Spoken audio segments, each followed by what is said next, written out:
Assalomu alaykum aziz do'stlar, qadrli kuzatuvchilar. Qashqadaryo viloyatining Kasba, Dehqonobod hamda Nishon tumani og'ir toifaga kiritilgan edi. Bunda Nishon tumanining Yangiobod, Yuksalish hamda Janub-Bashar mahallalari ham og'ir toifaga ajratilib, mazkur mahallada aholi bandligini ta'minlash, tadbirkorlikni rivojlantirish borasida qator amaliy ishlar olib borilmoqda. Jumladan bugungi kunda Yangiobod mahallada aholi bandligini ta'minlash, aholi daromadlarini oshirish, tadbirkorlikni rivojlantirish borasida sa'y-harakatlar olib borilmoqda. Shu bilan birgalikda mahalla binosi to'liq rekonstruksiya qilinib, mahalla yig'iligi faoliyati samaradorligini oshirish borasida ularga kerakli bo'lgan barcha qulayliklar hamda zamonaviy shart-sharoitlar yaratib berildi.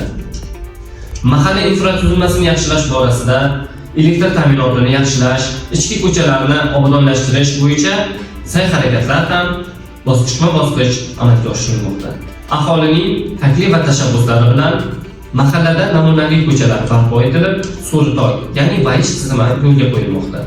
Bu kabi yaratib berilayotgan sharoitlardan hamda imkoniyatlardan mamnun bo'lgan mahalla aholisi ham prezidentimizning qarorlariga kafarmasda bo'lib, mahalla hududini obodonlashtirmoqda. Yashil makon umummilliy loyihasi doirasida manzarali, mevali daraxt ko'chatlarini o'tkazib, mahalla husniga husn, obodligiga yanada o'z hissalarini qo'shishmoqda. Mahalla binosida bo'sh turgan qismlarda esa tikuvchilik sexi yo'lga qo'yilmoqda. Bu kabi amaliy ishlar barchasi inson qadri uchun hamda xalq farovonligi uchun xizmat qiladi. Nishon tumani Yangiobod mahallasi kambag'allik darajasi yuqori bo'lganligi sababli hurmatli prezidentimizning 49-sonli qarorlariga asosan og'ir mahalla sifatida ro'yxatga olingan. Xususan Yangiobod mahallasida tadbirkorlikni rivojlantirish, kambag'allikni qisqartirish hamda aholi daromadini oshirish bo'yicha bir qator amaliy ishlar olib borilmoqda.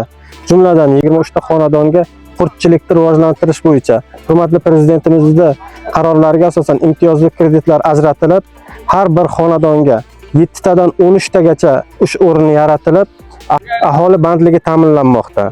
Shuningdek, 150 dan ziyod xonadonlarga imtiyozli kredit asosida semental zotli chorva mollari olib berilib, aholi daromadlari oshirilmoqda.